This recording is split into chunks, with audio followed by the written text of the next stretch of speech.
Waking up to a regrettable drunk text like texting an ex can be embarrassing. However, owning up to it and apologizing is key.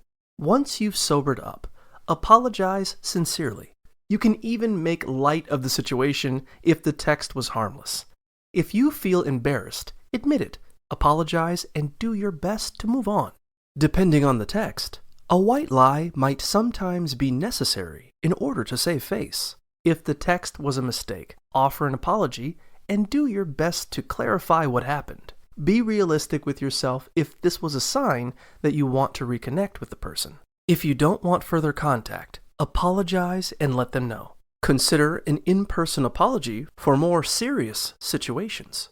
If the person is no longer in your life, move on and learn from the experience. Remember, it happens to many people, so don't be too hard on yourself. If you aren't sure what to do or say, you can always seek advice and reassurance from a friend.